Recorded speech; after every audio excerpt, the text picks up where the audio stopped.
ദായിൽ furniture and interior, Poozhikunnu, Alathiyur.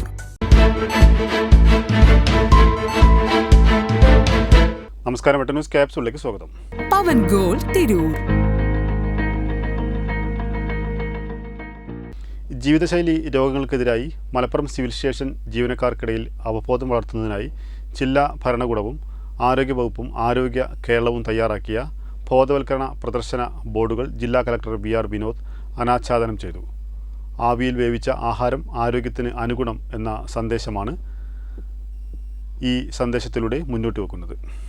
ജീവിതചര്യയിലുള്ള വ്യതിയാനം കൊണ്ടുണ്ടാകുന്ന പകർച്ചേതര രോഗങ്ങൾ അഭിലഷണീയമായ ശീലവൽക്കരണത്തിലൂടെ ചെറുക്കാൻ സന്നദ്ധരാക്കുകയാണ് ലക്ഷ്യം. സിവിൽ സ്റ്റേഷനിലെ പൊതുജനശ്രദ്ധ നേടുന്ന ഇടങ്ങളിലാണ് ആദ്യഘട്ടമായി ഇത്തരം 16 ബോർഡുകൾ സ്ഥാപിച്ചത്.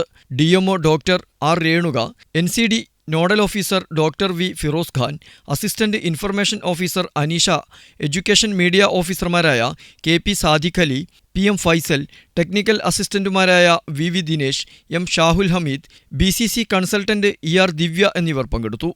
വെട്ടം ന്യൂസ്, മലപ്പുറം. എന്റെ ഇഷ്ടങ്ങൾ എന്റെ ഫാമിലിക്ക് അറിയാം. Family wedding centre.